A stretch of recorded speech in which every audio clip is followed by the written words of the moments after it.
roll now. People on stage doing math and the people next to you getting really excited about that math. To roll for initiative. Hello, today we are here at Dungeons & Dragons 20-Sided Tavern. I forgot to say my name. I'm Jessi. I'm Brooke. This is Table Runners. That was solid. That was really good. Yeah, good job. That was really good. Yeah. Also, we're gonna meet some of the cast, ask them some questions, and make some TikToks, which we are going to have linked to this. So if you came from one of our TikToks, thanks. Welcome to Dungeons & Dragons, the 20-Sided Tavern. When you walk in, you will first scan a QR code. Then, you will find yourself at the great portal of Gameotics. This is where all of your choices will begin to have an impact. Your first choice. Which team do you find yourself on this evening? Red, blue, or green? once you've chosen, the adventure begins. The decisions are in your hands every step of the way, and every night is different at Dungeons & Dragons, the 20-Sided Tavern. But be careful, your choices will have consequences, both for you and for everyone who comes after you. Hi, I'm Madeline Murphy. I am Will. Hi, I'm Cassidy Sledge. Hey, I'm Diego F. Salinas. I'll let you take it away, Cass. Okay, great. The 20-Sided Tavern is it's an immersive Dungeons & Dragons experience. We like to refer to it as playing Dungeons & Dragons with 500 of your closest friends, but combat doesn't take that long. So the show generally starts off exactly the same, introducing ourselves, basic rule set of D&D, and then we're going to turn it over to you guys, to the audience, to tell who each of us, the 3 player characters on the bench, are going to be that night. And once all 3 of us are set, the adventure really begins. The show changes entirely depending upon who is in the audience, what suggestions are given. We all play together. It's a very, not competitive, what's the word? Collaborative. Collaborative storytelling experience. So raise your hands if you've got an idea for something like mundane that we could find in the pockets of these 35-year-old women. What do you got? A chinchilla. You're gonna play a round of fantasy darts. However, you will notice that my darts are not so much darts as little plastic balls covered in off-brand Velcro, because it took a lot to get Neil here and we can't dart him up yet.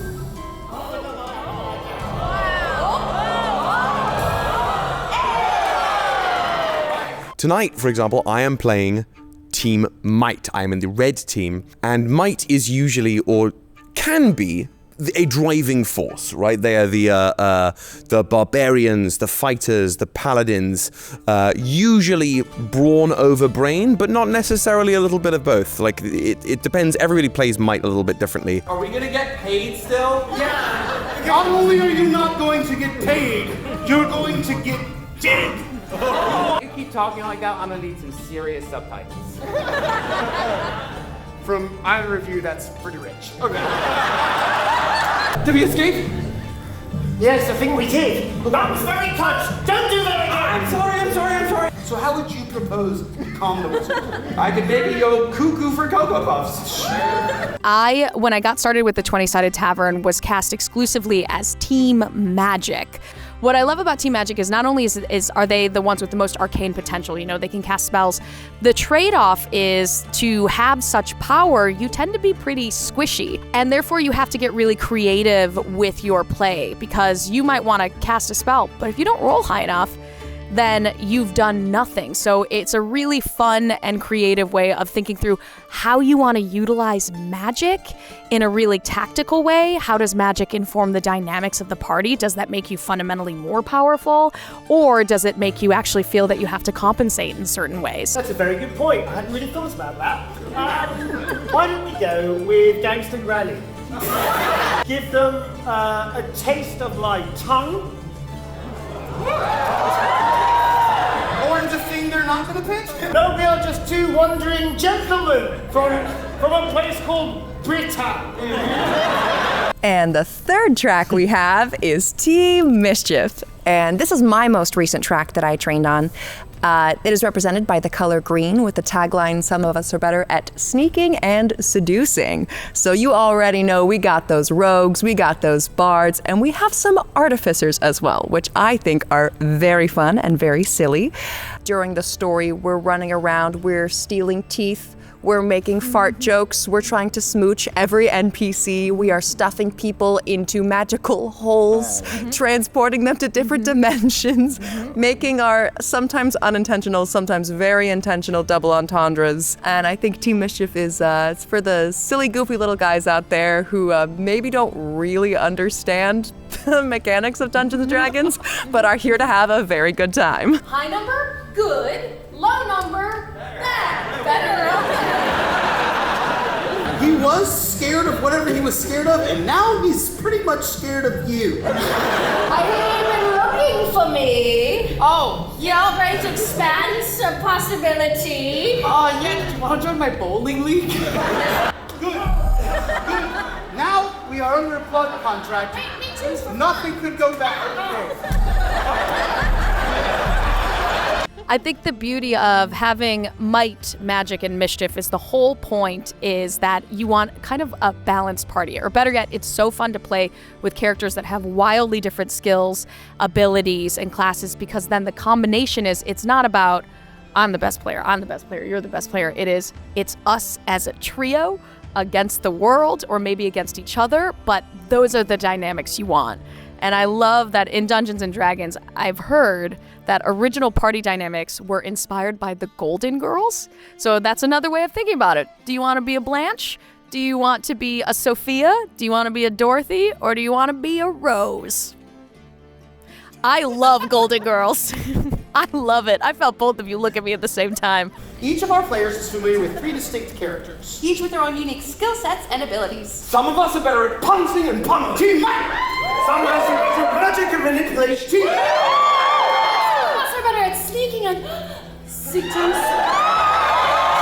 Your heroes have been chosen. An adventure is close at hand. My friends, it is time to dive into the Forgotten Realms, where we will solve puzzles, battle monsters, and God's willing, save the day.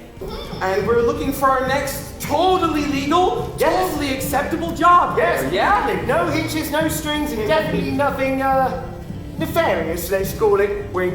I love how blunt you are. You just state what things are up front, so I know, ooh, that's true.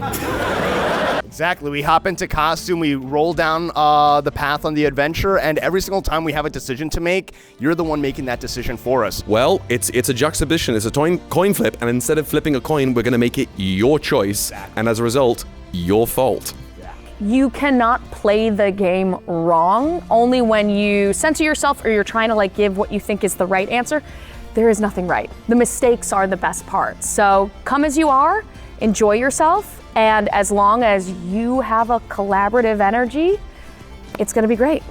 Once the dice start rolling and you start seeing all the crazy consequences unfolding on stage, like it's always changing, it's different every single night, so you always have something to come back for. Yeah, it's like the nerdiest, most theater kiddie sports event you'll ever be at. Oh, absolutely. Really. It's like the Nerd Super Bowl, because like once a nat 20 it like lands on the board, dude, everyone gets up and cheers and screams. I've taken my shirt off after getting a nat 20 once. That's not a lie. Yeah, I grew 3 heads that day. Okay, so there is a...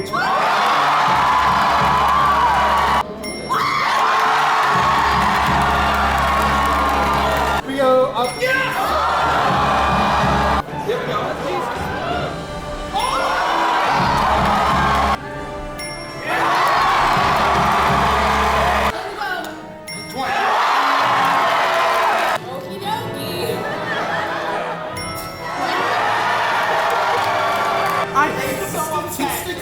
They can't do this all night. Is it going? Is it go? The show just ended. It was so good. It was so good. Brooke, what are your thoughts as the first time seeing the show? I loved the fact that the mechanics were so seamlessly integrated in really fun and cool ways.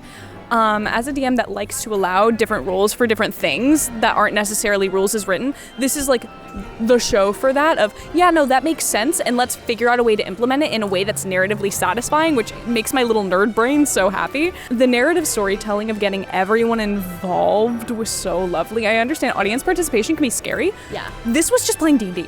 This was not scary audience participation in a show. This was everyone playing D&D with their friends, even though they were new friends. 500 new friends, to be exact. and it was very well explained. Everything was explained kind of very succinctly. The rules were given, examples were given. That first early combat was really there to be like, hey, here's how you do this. And it was so clear. Nobody coming into this is going to feel like a noob. Like, it was so easy to follow and understand, but it still had the complexities. So if you've been playing forever, you're going to pick up on those things like Brooke. And if you're a newer player, you're still going to have fun, get the jokes, and understand the mechanics of like what is growing, changing, and moving. Mm-hmm. The second they walked off stage, I looked over to Jessi and I went, no, I want to go again. Make the ride go again. I would like to do more, please. More show. That's the big one. I mean, we wouldn't be here without the game. No, absolutely not. Finding Dungeons and Dragons later in my life, I only started playing a couple years ago. I can't imagine being without it because the idea of utilizing your imagination, collaborative storytelling, and coming together to just listen to each other and see how you can react in a world of your own making. And you can explore things that perhaps you can't do in the real world because your reality restricts you in some way. And the beauty of that freedom and the fact that we need that, I love other mediums, but you cannot replace being in a room with people and feeling the exact same motion at the same time. D&D has really brought to me is just like an appreciation for downtime. Like the fact that people are willing to carve out 3 to 5 hours of their time regularly to meet with their friends, especially like in a time when it feels like it's so hard to genuinely connect together. It was really special to me to kind of just appreciate how much people want to hang out with other people. In my own personal experiences playing Dungeons and Dragons, I remember just creating these like genderless characters, these agender characters, these characters that sit outside of the gender binary. I found myself in moments of role play discovering new parts of my own sexual orientation that I hadn't originally considered before. And I think that through Dungeons and Dragons, getting to learn more about who I am, and now through live theater, being able to like showcase who I am and take pride in my identity and connect with audience members who also feel the same way is really, really powerful. I've gone on the record before about what I think makes D&D so special and tabletop role-playing in general. And in part, I think it is one of, if not the only storytelling medium where you, with a group of your friends, because if the people at your D&D table aren't your friends yet, they're about to be, because that's how it goes. It's one of the only times where you can sit down with your friends and make choices that will not only directly impact the greater narrative and the story that you're telling, but you will get to see directly the results of your own actions. It allows a group of people that you trust to retain agency over the world around you in a way that is positive, sometimes narratively challenging, sometimes upsetting, but it allows you to confront what might be upsetting to you in a safe and trustworthy way.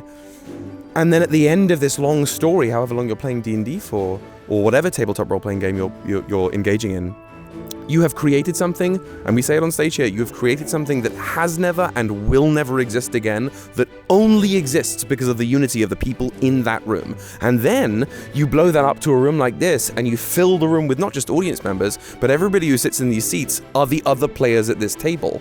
So not only are we up there shaping a story that's never going to happen again, but everybody in here has touched something that is now unique to that moment on this day in this year that will never pass again and only came to be because you and everyone sitting next to you chose to be here, present, and alive now.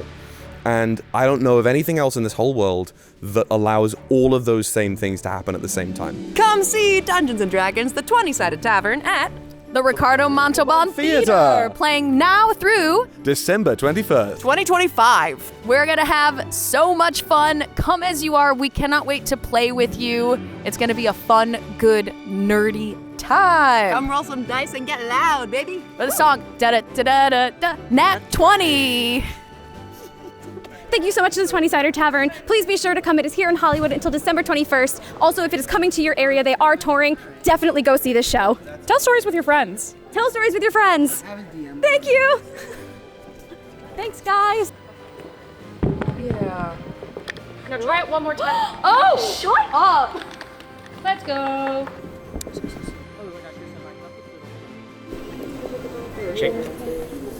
I'll take it.